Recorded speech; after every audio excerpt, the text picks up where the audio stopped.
Bon, et merci à toutes et tous d'être venus. Je vais vous parler d'un petit poisson du bassin du Rhône. Un petit poisson menacé et des actions qui ont été mises en place pour sa conservation. Et notamment du dernier plan national d'action qui a été mis en place, je vais vous expliquer un peu ce que c'est, et qui a duré de 2012 à 2016. Alors, l'apron du Rhône, c'est un petit poisson qui fait maximum 20 cm, qui vit au fond des rivières, des cours d'eau du bassin du Rhône. Il est dit endémique, c'est-à-dire qu'on n'en trouve que là. Il n'y en a nulle part ailleurs dans le monde. Et du coup, c'est un des éléments qui fait qu'il est protégé. L'autre élément, c'est que au cours de la seconde moitié du XXe siècle, il a perdu, là vous voyez son aire de répartition dans les années 1900. Et là, c'est son aire de répartition autour des années 2000. Donc, à partir de la deuxième moitié du XXe siècle, il a perdu presque 90% de son aire de répartition. C'est principalement en lien avec les modifications de son habitat, les modifications physiques. Il est peu polluosensible, mais par contre, c'est un poisson qui est très sensible aux modifications de l'habitat. Par exemple, quand on fait des barrages sur une rivière, lui, c'est un poisson qui aime le courant, les milieux où l'eau court. Quand on fait des barrages, on va faire des lacs de retenue. Et ça, ce n'est pas du tout des habitats qui lui conviennent. Alors, il peut y rester, parce qu'il va arriver à se nourrir, mais il ne pourra pas faire son cycle total, c'est-à-dire qu'il ne pourra pas se reproduire. Et il grandira assez mal dedans. Donc, au final, au bout d'un moment, il va s'éteindre dans ces secteurs-là. Donc il y a eu des problèmes d'aménagement des rivières, notamment tout l'axe du Rhône ici, puisque ce qu'on n'imagine pas, ou ce qu'on oublie, c'est que le Rhône, avant aménagement, avant tous ces barrages avec des centrales nucléaires et des turbines hydroélectriques, c'était une rivière en tresse. Comme vous pouvez voir un peu... Tu peux te mettre derrière le pupitre pour que la lumière t'éclaire. Ah voilà, d'accord. Donc je disais, avant aménagement, la rivière Rhône était une rivière en tresse, donc une rivière très favorable finalement à l'apron. Et on en trouvait jusque dans... Alors là, il n'y en a pas, mais il y en avait jusque dans le delta du Rhône et quasiment jusqu'à la frontière suisse. Et j'ai même retrouvé une citation dans un Larousse gastronomique de 1938 où il était marqué que l'apron avait une chair succulente qui ressemble à la perche aux cendres, mais surtout il y avait marqué qu'il abondait dans le Rhône et tous ses affluents. Donc en 1938, il était encore bien présent, assez pour que même des cuisiniers en fassent mention dans un Larousse gastronomique. Là, au tournant des années 2000, il est beaucoup moins présent. Et du coup, c'est pour ça qu'il va faire l'objet de plusieurs plans de conservation. D'abord, à partir de 1998, il a fait l'objet d'un plan LIFE. Donc les LIFE ou LIFE, ça dépend comment on dit, ce sont des plans de conservation européens qui sont financés par des fonds européens et qui vont mettre en place des actions d'études, mais aussi de conservation de l'espèce. Il y en a eu un deuxième de 2004 à 2009. Donc c'est dire que l'espèce a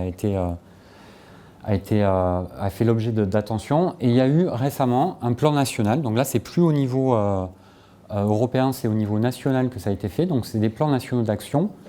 Ce sont des plans qui sont labellisés par le ministère et qui visent à mettre en œuvre des politiques de conservation pour des espèces menacées. Puisque l'apron, il est surtout menacé parce qu'il a des traits d'histoire de vie, en tout cas des caractéristiques qui font qu'il va être très sensible à des perturbations. C'est un poisson qui vit en faible densité, c'est-à-dire que sur 1 km de rivière, maximum, vous allez avoir 30 à 50 individus, quand c'est très dense. Il a une reproduction qui est assez faible par rapport à d'autres poissons. Une femelle va pondre entre 300 et 1000 œufs par ponte. Il y a une ponte par an seulement. par rapport à d'autres poissons comme l'ablette où il y a 3 pontes par an et il y a à chaque fois plusieurs milliers d'œufs par femelle. C'est quand même très différent. Il a une espérance de vie qui est assez réduite. Il vit maximum entre 3 et 4 ans. Après, il s'éteint. Et je vous l'avais dit, il est très sensible aux modifications de son habitat. Donc c'est une espèce qui est en tête de la liste rouge des espèces menacées, au niveau mondial, au niveau national. Il est aussi menacé que le loup ou l'ours, par exemple. Et ça va en faire, en fait, le fait qu'il soit menacé, mais il est aussi le fait qu'il soit très sensible aux habitats, ça va en faire ce qu'on appelle une espèce parapluie. C'est-à-dire parapluie pour les autres espèces et les habitats qu'il occupe. Puisque si on protège cette espèce-là, en fait, il est tellement exigeant qu'on va forcément protéger plein d'autres espèces. Et c'est pour ça qu'on appelle ça les espèces parapluies. Donc, à travers cette présentation, je vais vous présenter le plan national qui s'est déroulé de 2012 à 2016 et quelques actions qui ont été menées, dont certaines où j'ai participé. Donc, un plan national d'action, qu'est-ce que c'est ? C'est un plan national qui n'est pas opposable, c'est-à-dire qu'on ne peut pas légalement aller à son encontre, et qui met en place, qui définit des actions qui sont nécessaires à la conservation et à la restauration de l'apron et de ses habitats. Et ces plans s'orientent autour de 3 axes. La connaissance, qui est indispensable pour protéger une espèce, connaître son écologie, où elle vit, dans quels habitats, où elle se reproduit, et aussi la connaissance du fonctionnement de la structure de ces populations, s'il y a des problèmes de connectivité entre les différentes populations, etc.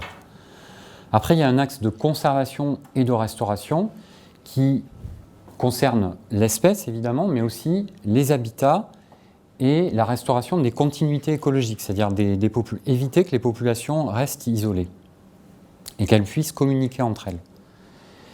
Et après, il y a un troisième axe dont je vais moins parler pendant cette présentation, mais qui est un axe très important aussi, qui est un axe de sensibilisation auprès des gestionnaires de l'environnement, évidemment, et du grand public, parce qu'il faut qu'ils soient sensibilisés à cette espèce, mais aussi le plan national d'action veille à ce que l'espèce soit bien prise en compte dans toutes les actions qui vont être menées sur les rivières, sur les aménagements, les modifications de débits réservés quand on parle de rivières aménagées, etc.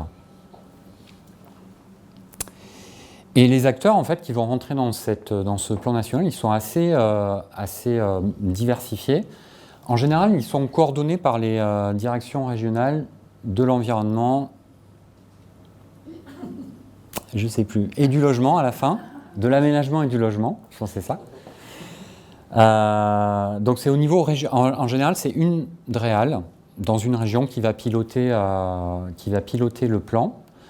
D'abord, ce plan a été, je le rappelle, labellisé par le ministère, c'est-à-dire qu'il est rédigé par, en général, beaucoup des partenaires qui vont participer après, et le ministère donne son feu vert ou pas. Une fois que le ministère a donné son feu vert, une des DREAL en prend les rênes du PNA.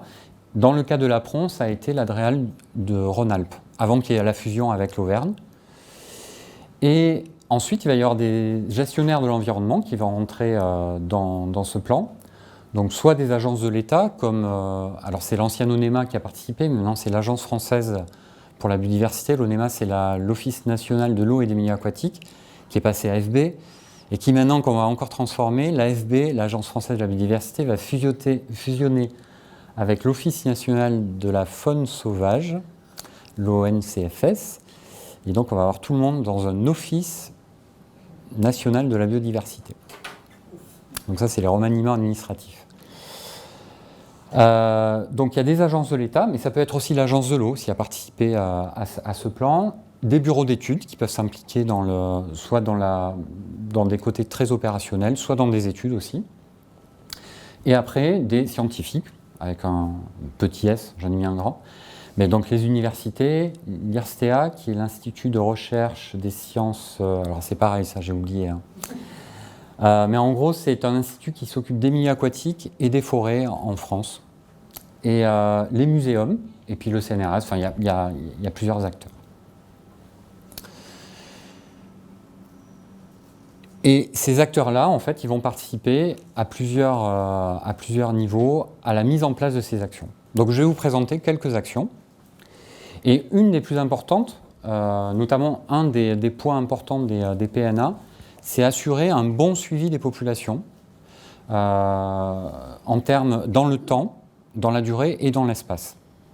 Et pendant ce plan-là, en fait, pendant le premier plan, pendant ce plan national d'action, il y a eu un effort important de suivi des populations. Il y a eu une mise en place ce qu'on appelait un observatoire APRON.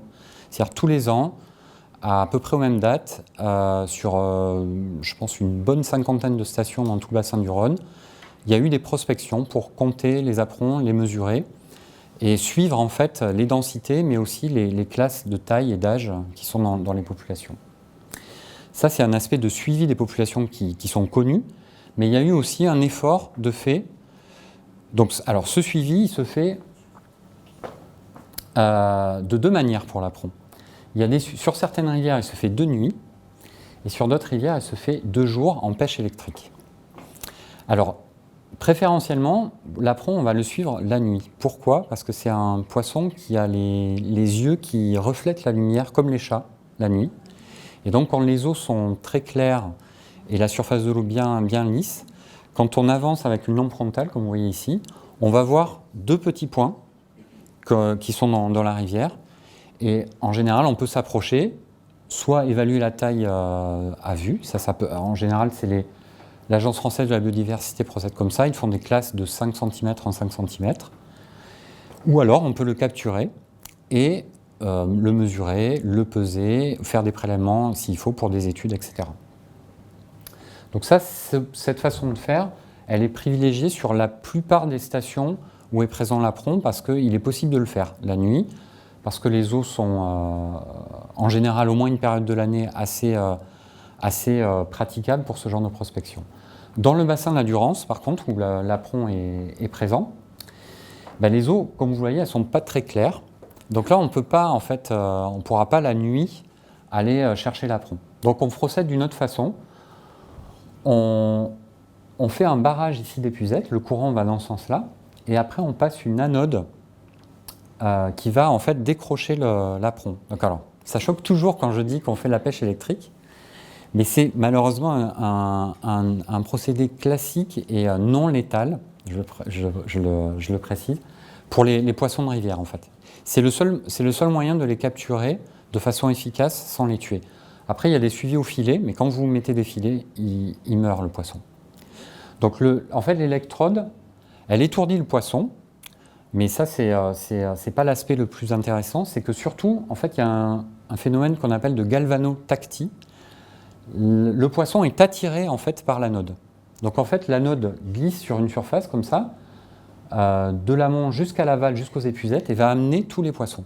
Dès que les poissons sortent du champ électrique, ils repartent, ils s'échappent, s'ils ne sont pas dans l'épuisette.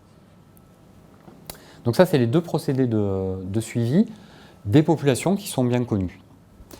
Mais dans ce plan, on a recherché des nouvelles zones de présence. Et cette fois, on a fait appel à une technologie un peu plus avancée, même si c'est très efficace ces prospections-là. Lorsqu'on est dans des secteurs où c'est encore moins dense, où l'apron n'est pas connu, il y a des nouvelles technologies qui sont arrivées sur le marché, on va dire, qui permettent, à partir d'eau prélevée dans la rivière, d'extraire l'ADN qu'il y a dans la rivière et de détecter l'ADN d'un poisson. Alors on peut cibler une espèce, là ça a été le cas pour l'apron, mais on peut essayer aussi de faire un inventaire qualitatif, c'est pas quantitatif, mais des espèces qui sont présentes dans la rivière. Et ça depuis une petite dizaine d'années, des protocoles sont mis en place régulièrement. Et alors c'est pas forcément positif, mais par exemple en Angleterre, ils ont décidé d'abandonner des pêches électriques classiques, qui sont des pêches de recensement, et de passer tout en ADN environnemental. C'est-à-dire qu'ils ne font plus de recensement à l'électricité, ils passent tous en environnemental. Le problème, c'est qu'on n'a pas du tout la même qualité de données. En pêche électrique, on peut calculer des densités, il y a des données très précises. Sur l'ADN environnemental, à ce stade de la technologie, on peut quantifier, mais c'est quand même très aléatoire. Donc on pourra savoir ce qu'il y a comme espèce, mais on aura une mauvaise idée des proportions qu'il y a entre espèces. Mais en tout cas pour l'apron, comme on veut savoir s'il est présent ou pas, c'était vraiment une technologie intéressante, surtout dans des rivières qui sont difficilement prospectables, soit pour des raisons de turbidité, soit pour des raisons de débit, où il est impossible de pêcher à pied dans la rivière. Donc ça a été fait, et la combinaison de ces deux prospections, en fait, ont permis, là vous voyez en rouge, c'est l'aire de répartition connue avant la mise en place du plan national d'action en 2012. Et en vert, vous voyez toutes les zones qu'on a pu détecter de la présence de l'apron pendant le plan national d'action. Et en blanc, vous avez l'aire de répartition historique. Donc on est loin quand même de l'aire de répartition historique, mais on a pu récupérer une partie des données, et notamment des secteurs où on pensait qu'ils n'étaient pas présents, à l'aval de la Durance, sur ce petit affluent qui est la Bléone, ou alors en amont des grandes gorges du Verdon. Et dans ce cas-là, alors je vais faire un focus sur cette zone-là, dans les grandes gorges du Verdon, eh bien on savait qu'il était présent depuis l'amont du lac de Sainte-Croix, pour ceux qui connaissent, jusqu'à ce qu'on appelle le couloir Samson. Donc c'est un gros étranglement dans les gorges. Et en fait, il y a une chute naturelle ici. Et au-dessus, jusqu'en 2011, on n'avait jamais vu d'apron. Et il faut savoir, pour le Verdon, quand même, que l'apron a été redécouvert en 2001. On pensait qu'il était éteint depuis 1979 dans le Verdon. Et il y a eu une redécouverte fortuite de cette population ici. Mais pour celle-ci, en fait, il y a eu, au tout début, il y a eu des analyses ADN environnementales qui sont faites sur ces points orange et bleu. Et en fait, sur les points orange, on a eu des résultats négatifs, mais sur les points bleus, il y a eu des résultats positifs. Donc on savait qu'il était là. Du coup, ça a suscité des prospections nocturnes, à pied, pour vérifier si l'apron était bien là. Et ça a permis de cibler des zones où il était là, parce que le secteur est très long, et on peut faire maximum 2 km dans une nuit de prospection, mais c'est compliqué d'en faire davantage. Et ça mobilise au moins 8 personnes, en fait, à chaque fois, qui travaillent de nuit. Donc du coup, ça a permis de cibler, de restreindre l'aire de prospection, et il en a été vu, du coup, à ce niveau-là, à ce niveau-là et à ce niveau-là. Donc pour de vrai. C'est pas que... Enfin, pour de vrai. L'ADN, c'est vrai, mais là, pour le coup, on a pu les voir, les capturer, les mesurer et analyser. En fait, l'idée, c'était de savoir si cette population était isolée de celle-ci ou pas. Donc ça, c'est un des éléments importants du plan. Ça a permis d'étendre l'aire de répartition connue de l'espèce, et donc, du coup, d'étendre aussi les endroits où les politiques publiques et les aménagements vont devoir prendre en compte l'espèce pour éviter de dégrader l'habitat. Alors je vais passer maintenant à un autre type d'action qui est lié aussi à l'habitat, c'est réduire en fait la fragmentation. La fragmentation, elle est due à quoi? Elle est due à ce dont je vous ai parlé, elle est due aux barrages qu'on a mis sur les rivières, ou aux seuils aussi qui ont été mis très tôt, parce qu'on a construit des seuils pour les moulins dès le Moyen-Âge. Donc cette fragmentation, eh bien, elle empêche les poissons de passer d'un secteur de la rivière à l'autre. Souvent, c'est un manque de continuité plutôt dans un sens, c'est-à-dire que dans le sens amont-aval, le poisson va pouvoir passer, parce qu'il va dévaler de façon passive, mais par contre, il sera incapable de remonter un seuil. Et donc, l'objectif de cette action, c'est faciliter le brassage génétique entre les populations, donc rétablir la continuité, pour éventuellement diminuer la consanguinité dans les populations qui sont encore existantes. Et du coup, maintenir une dynamique démographique positive. Et c'est l'autre élément, c'est aussi augmenter la superficie des habitats favorables qui sont accessibles à l'apron, et lui permettre d'accomplir ou de permettre à davantage d'individus d'accomplir leur cycle vital complet. Reproduction, croissance, enfin alimentation, croissance et après reproduction. Alors, pour faire cette continuité écologique, il faut construire en fait des passes à poissons. Mais pour l'apron, c'est un peu compliqué parce qu'il est très exigeant, encore une fois. C'est pas un poisson qui a une mobilité très importante, donc il va falloir construire des passes, ici, comme vous voyez, avec une rugosité, ce qu'on appelle une rugosité importante. Ici, on a mis des plots qui permettent, alors le courant, il va dans ce sens-là, qui permet à l'apron de monter par étapes, parce qu'il ne pourra pas monter d'un coup la passe. Et en plus, il faut que la passe ait une pente assez faible. Alors, je parlais d'espèces parapluies tout à l'heure. Du coup, là, c'est tellement exigeant que là, tous les poissons passent. L'apron, mais aussi tous les autres. Donc, tous les autres qui étaient impactés par le barrage vont pouvoir bénéficier de cet ouvrage-là. Alors, dans certains cas, là, on est sur la rivière Loup. Donc, c'est un affluent du Doubs, où il est présent. C'est dans le nord du bassin du Rhône. Il n'est pas couvert ici. Par contre, ici, on est dans le bassin de la Durance et on a couvert d'un grillage la passe. Parce que quand il y a des crues, en fait, ça va limiter l'engorgement de la passe par des apports de matériaux en fait, qui vont arriver. De matériaux naturels, du coup, des gros galets, etc. Alors, l'efficacité de cette passe, elle a pu être notamment de ces passes à poissons, elle s'est illustrée de façon importante sur le bassin de l'Ardèche. Vous voyez, tous ces traits ici, alors qu'ils soient rouges ou verts, ce sont des ouvrages qui fragmentaient la rivière. En vert, en rouge, c'est les ouvrages qui n'ont pas encore été aménagés. Et en vert, c'est des ouvrages qui ont été aménagés, c'est-à-dire équipés d'une passe comme celle que je vous ai montrée. Et notamment, il y en a une, ici, c'est le seuil de l'Anas, pour ceux qui connaissent l'Ardèche. Il a été équipé en 2009 d'une passe à poissons. Et en fait, au cours du plan, on a pu observer une recolonisation depuis donc au-dessus, il n'y avait pas d'apron, il n'y en avait plus. Et il y a eu une recolonisation de l'espèce. Alors, ça ne s'est pas fait de suite, parce qu'on n'a pas observé des aprons dès 2010. Les premiers, on les a observés en 2015. Mais en fait, ce qui est important, c'est qu'ils sont remontés jusqu'à Aubenas. Donc il y a un gros linéaire, du coup, de rivière qui a été recolonisé, reconquis par l'espèce, et du coup qui permet d'augmenter son aire de répartition et ses chances de survie. Donc ça, c'est des actions très opérationnelles,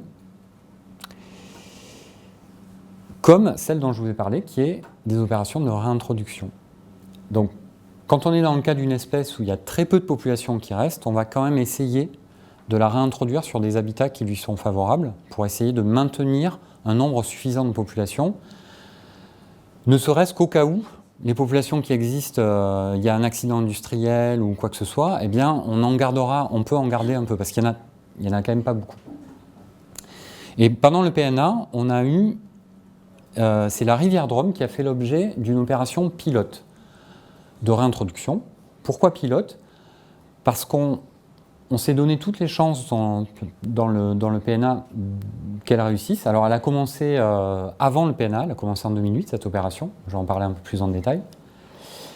Mais dans le PNA, il était décidé que tant que l'opération n'a pas été terminée sur la Drôme et qu'elle n'a pas été évaluée, qu'on n'a pas l'ensemble du retour sur expérience, on ne mènera pas d'autres opérations de réintroduction ailleurs. Parce que dans tous les cas, que ça marche ou que ça ne marche pas, il faut savoir pourquoi. Pour ne pas faire aussi mal, ou alors pour faire aussi bien, voire mieux après. Donc c'est pour ça qu'elle a été un peu pilote. Et au départ, en 2008, quand elle a commencé, donc avant le plan, ça s'est fait vraiment un peu, je veux dire pas avec des bouts de ficelle, mais c'était, on tentait un peu de réintroduire. On a réintroduit quelques aprons, quelques adultes en 2008. Puis après, on a réintroduit des alevins qui ont été obtenus en captivité. Et ce qui a été utilisé pour réintroduire les aprons ici, il faut des individus parentaux, enfin des souches parentales en fait. Au départ, dès 2008, on a utilisé la souche d'individus qui venaient en fait du bassin de l'Ardèche, sur la rivière Beaume. Et à partir de 2013, suite à à l'analyse génétique en fait, de l'ensemble des populations, on s'est aperçu de deux choses. Alors, on a pu, par ces analyses génétiques, analyser des aprons avant leur extinction, puisqu'on a eu la chance qu'en 1997, il y a eu des prélèvements de 15 aprons sur le secteur Drôme. Donc c'était avant la disparition de la population, puisqu'elle a disparu au tournant des années 2000. Après, il n'y en avait plus. Donc c'était juste avant. Et on s'est rendu compte que la population de la Drôme, malgré le fait qu'elle soit plus proche géographiquement de l'Ardèche, génétiquement, elle était beaucoup plus proche que de celle de la Durance. Et en plus, la rivière Durance, les aprons de la rivière Durance ont une diversité génétique beaucoup plus importante. Alors, ce qu'on appelle en biologie de la conservation un potentiel adaptatif très important, ou évolutif beaucoup plus important. C'est-à-dire qu'il a plein de diversité génétique, donc plein d'opportunités de s'adapter à des conditions diversifiées. Alors que dans la rivière Baume, on a une diversité génétique beaucoup plus faible et du coup, qui n'est pas forcément, comme elle est différenciée de là, elle n'est pas forcément adaptée à la Drôme. Donc vous allez voir un peu la suite. Donc ça, c'est une carte de la rivière Drôme. Vous avez, alors ça, on ne voit pas très bien, mais les étoiles ici, alors ces 3 étoiles-là, ça correspond au site de réintroduction qu'il y a eu. Les autres étoiles, c'est des sites où on a observé de l'apron après. Alors avant de pouvoir réintroduire, il faut maîtriser la reproduction. Parce qu'il s'agit, pour la mammifère, souvent on va réintroduire des adultes. Mais pour les poissons, ce n'est pas quelque chose de très pertinent. Là, pour le coup, il y a un gros recul de la bibliographie. Et réintroduire des adultes, où il faut en réintroduire énormément, mais pour l'apron, ce n'est pas possible. Et certainement que quand un adulte arrive dans un milieu qu'il ne connaît pas, il a du mal à s'adapter. D'autant que l'apron, il a un cycle de vie très court, il meurt à 3-4 ans. Donc si l'apron n'arrive pas à se reproduire dès la première année où il est réintroduit, il ne se reproduira pas en fait. Donc l'alternative, c'est de réintroduire beaucoup d'alevins. Donc on sait qu'il va y avoir beaucoup de casses quand on va réintroduire, mais au moins ceux qui restent, ceux qui survivent, ils vont pouvoir s'adapter aux nouvelles conditions et après grandir et se reproduire, on espère. Et en fait, la reproduction, ça a été un long cheminement. Ça a été fait par un collègue du Muséum de Besançon. Parce qu'en fait, c'est un poisson apparemment qui ne se reproduit pas comme tous les autres. Et il a eu la chance, il m'a raconté, d'avoir maîtrisé la reproduction des écrevisses avant. Et il m'a dit, l'apron se reproduit comme les écrevisses. En fait, il a besoin d'une longue période Là, vous avez le nombre de jours, enfin, d'une longue période de ce qu'on appelle de vernalisation, une période où les températures sont basses, l'hiver, et très basses en fait. Donc plus elle est basse, plus les températures sont basses, plus la période où les températures sont basses sont importantes, plus on va avoir d'œufs qui vont éclore au moment de la reproduction. Donc vous voyez dans le contexte du changement climatique ce que ça peut amener. Voilà, donc ça c'est la petite conséquence qu'on a pu observer, enfin ce qu'on peut projeter à partir de reproduction artificielle, où on peut maîtriser les conditions. Donc c'est pour ça que j'ai dit que ça a été une histoire de temps, c'est-à-dire plus la période est longue et de température, plus elle est froide, meilleur on a des chances de faire reproduire l'apron. En tout cas, le nombre d'alevins viables va être beaucoup plus important. Il a mis à peu près 6 ans à bien paramétrer tout ça. Parce qu'il a commencé en 2008 et peut-être pas 6 ans quand même, mais oui, en 2012, il a mis 4 ans pour bien caler tout ça, quoi. Et il a mis au point, alors ça c'est les températures, mais après il faut mettre en place des installations artificielles qui conviennent à l'apron pour se reproduire. Donc là c'est ce qu'il appelle un radier artificiel. Donc là on ne le voit pas, mais il y a du courant qui passe. Et surtout en fait il faut alors là la granulo n'est pas très importante, la granulométrie n'est pas importante. Mais surtout ce qui est important c'est que le substrat sur lequel il va pondre soit très propre. Parce que s'il y a des algues, l'œuf ne va pas adhérer au caillou et du coup il ne va pas pouvoir se développer. Donc ça explique aussi des années où il y a pas, par exemple, en milieu naturel, l'automne, quand il y a des crues, ça va être très favorable à la reproduction de l'apron qui, lui, se fait en février, puisque ça décape le substrat, ça nettoie les galets, et du coup, il y aura beaucoup plus d'œufs qui vont pouvoir adhérer et se développer. Et après la repro, on obtient des tout petits poissons. Alors là, je crois qu'il a une dizaine de jours. Donc on attend un peu avant de les relâcher.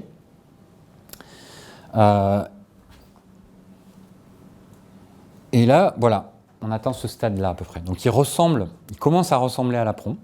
Il a son petit nez caractéristique. Et là, c'est un poisson qui a à peu près 1 mois et demi, 2 mois. Et il doit faire à peu près 2,5 cm, 3 cm.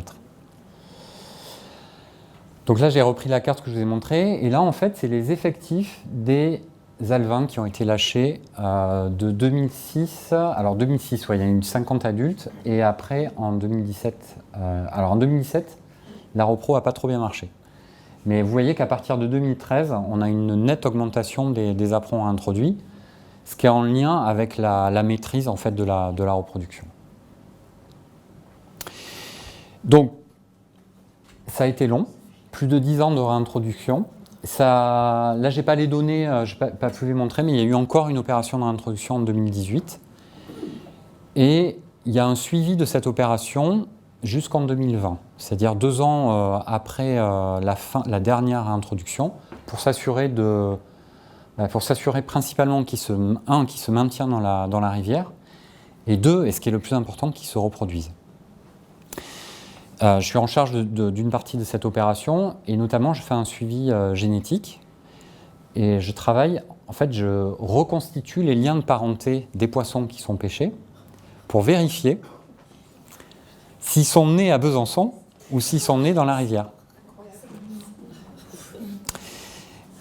Eh bien, heureusement, en fait, dès 2015, on a pu mettre en évidence des individus qui n'étaient pas nés à Besançon. Puisqu'on a le profil génétique de tous les géniteurs qui sont à Besançon, on le compare aux poissons qu'on recapture dans la rivière. Quand il est né à Besançon, ses 2 parents sont connus et on sait que on peut les identifier. Quand il est né dans la rivière, eh bien, on peut retrouver peut-être un des parents, puisque des fois, les adultes qui ont servi à la repro sont réintroduits aussi, pour éviter qu'ils meurent en aquarium. Mais ça n'a jamais été le cas. En fait, tous les aprons qui ont été détectés comme nés dans la Drôme, en fait, on n'a retrouvé aucun des 2 parents. Donc ça veut dire que les parents, ce sont des alevins qui ont été relâchés, dont on n'a pas le profil, et qui ont pu arriver jusqu'au stade de la reproduction, se reproduire et avoir des descendants viables. Il y a eu même, par rapport aux 2 souches dont je vous ai parlé, on a utilisé la souche de l'Ardèche au départ et après la souche de la Durance.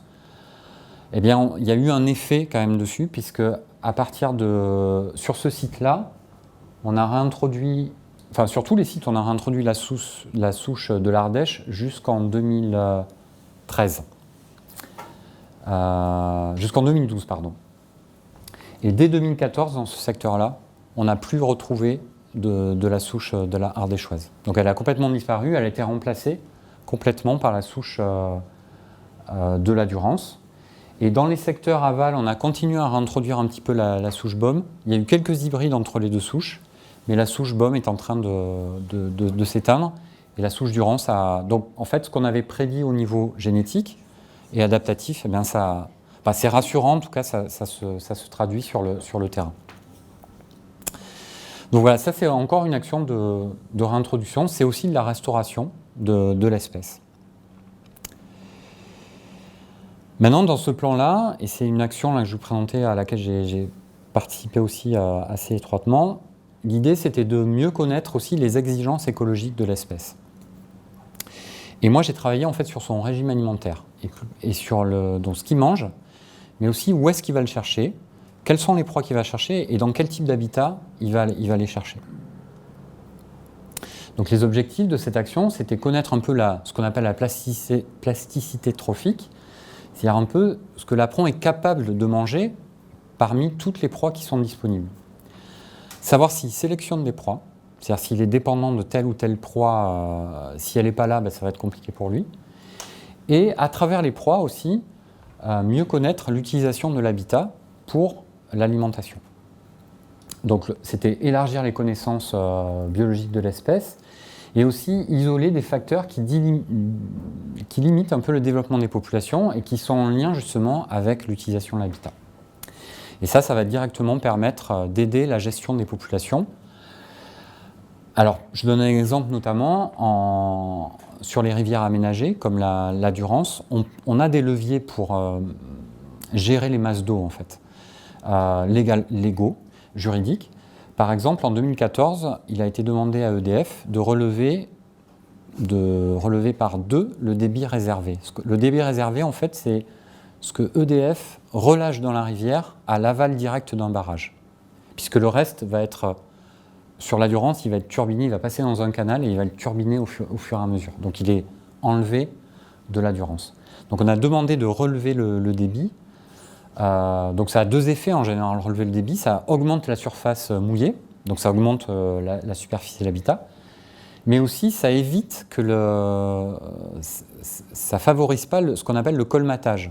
C'est-à-dire quand on a peu de débit, les sédiments fins ont tendance à percoler, à se mettre entre les graviers et coller les galets, les graviers. Et ça va pas du tout favoriser.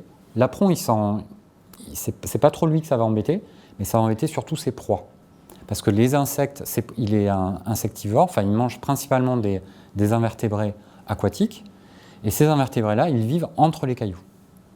Donc s'il y a trop de substrat fin pour empêcher il ne pourra pas manger à terme.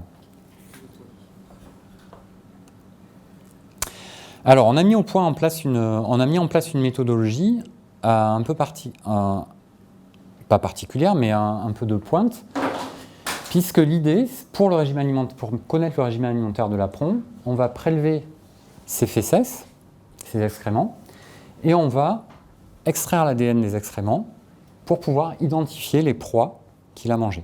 Donc on ne va pas faire une identification morphologique, mais on va extraire l'ADN des proies, des fesses, pour identifier les proies.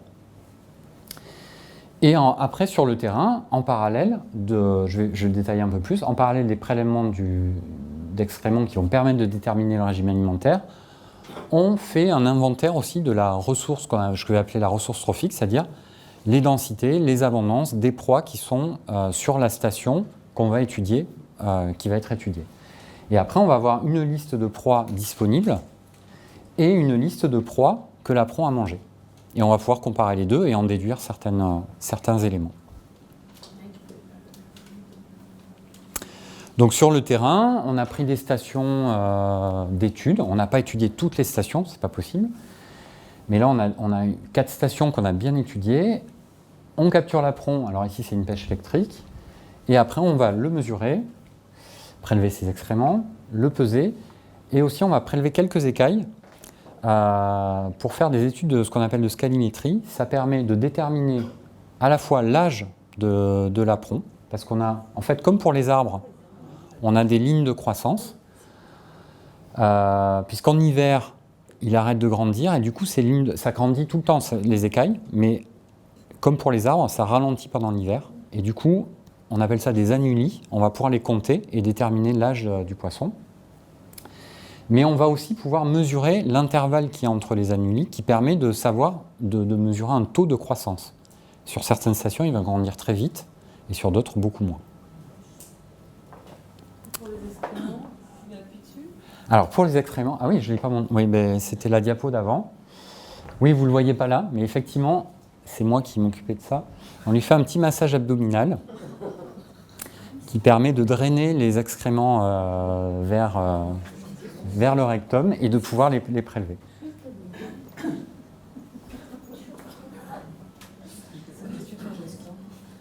Ça sent très bon. Il n'y a pas d'odeur en fait. Et en parallèle, sur le terrain, on va faire un inventaire de la ressource trophique. Et voilà comment on procède. On a une rivière. Les différentes couleurs, c'est les différents types d'habitats. On va établir ce qu'on appelle des transects. Et sur ces transects, qui sont en fait des lignes perpendiculaires au sens du courant, on va faire 3 à 5 prélèvements avec ce qu'on appelle un surber. Donc c'est un cadre métallique avec un filet derrière. Donc ce cadre définit une zone mesurée. Et dans cette zone, on va prélever tous les macroinvertébrés qu'il y a dans la zone, qui vont avec le courant se retrouver dans le filet. Et on va pouvoir les collecter pour pour le coup, les compter et les identifier morphologiquement. Et en même temps qu'on fait ce prélèvement d'invertébrés, on va décrire aussi le substrat qui correspond au cadre, en termes de granulométrie, en termes de colmatage, en termes de développement biologique, est-ce qu'il y a des algues, est-ce qu'il n'y en a pas. Et on va faire alors j'ai pas marqué, mais on va faire aussi une mesure de vitesse, de température, tout ça. Donc, pour avoir en fait des caractéristiques physiques de l'habitat qui va permettre de relier les proies qu'on a collectées sur ça avec des caractéristiques de l'habitat pour essayer de comprendre où l'apron va chercher ses proies. Donc là, vous avez quelques proies. Ça, ce sont des éphéméroptères, je pense que c'est des heptagénidés. Ça, c'est un plécoptère pour les spécialistes. Donc il va plutôt préférer ça là. Vous allez voir. Donc je disais, l'apron a ses préférences. Quand vous regardez ce diagramme, vous avez ici les proies qui sont disponibles et ici les proies qu'il a ingérées. Vous voyez qu'il y a quand même des différences. Notamment, il y en a qui sont présentes, voilà, le vert qui est présent là, il n'a pas du tout été consommé. Par contre, le rouge qui a été là, il est bien présent, mais il est beaucoup plus consommé que le reste. Pareil pour le violet ici. Donc, quand il se passe ce phénomène, on dit que l'apron sélectionne positivement les proies, c'est-à-dire qu'il les consomme davantage qu'elles ne sont abondantes en proportion. Dans son régime alimentaire, il y en a plus en proportion que ce qu'il y a dans le milieu naturel. Et à l'inverse, on va avoir des proies qui sont dites sélectionnées négativement, c'est-à-dire des proies qui peuvent être abondantes, mais qui ne seront évitées, qui ne seront jamais consommées. Et on peut faire des tests. Là, c'est l'exemple sur le verdon, où on peut déterminer le sens de la sélection. En haut, ça sera positif, et en bas, ça sera négatif. Et notamment, on s'aperçoit qu'il y a des proies, notamment là, alors vous ne voyez peut-être pas, mais ce sont les éphémères, qui sont systématiquement sélectionnées positivement, alors que d'autres proies, comme les coléoptères ou des diptères, comme les diptères, c'est les familles des mouches, mais il n'y a pas de mouches dans les rivières, c'est ce qu'on appelle des chironomidés ou des simulidés, c'est d'autres familles. Ça, il va en consommer. Je ne dis pas qu'il n'en consomme pas, parce qu'il en consomme, mais il en consomme beaucoup moins que ce qu'elles sont présentes dans le milieu. Alors, soit c'est pas bon, soit c'est peut-être qu'elles ne sont pas accessibles à l'apron aussi, parce qu'il a une façon de chercher ses proies qui peut-être ne correspond pas à ces proies-là.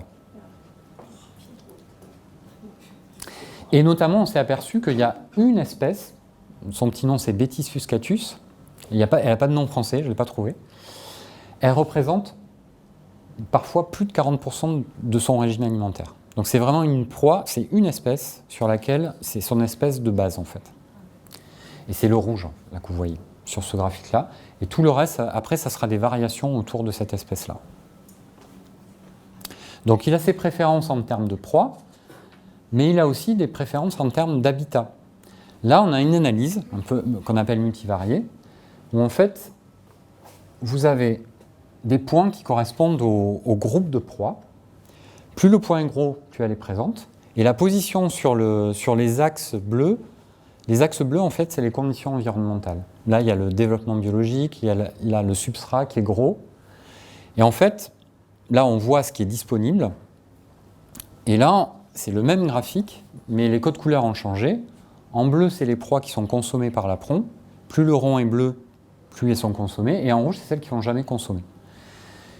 Alors, c'est peut-être, il faut me croire, là, parce que c'est peut-être pas évident à concevoir sur ce graphique-là, mais on s'aperçoit que l'apron va consommer des proies qui sont plutôt liées à des vitesses importantes, à un substrat qui est assez grossier, et surtout à un substrat qui est très peu colmaté.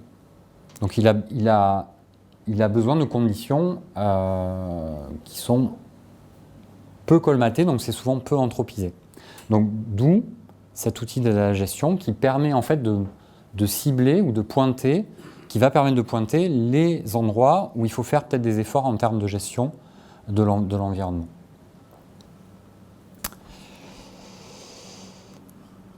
Et voilà, mais j'ai terminé. Merci.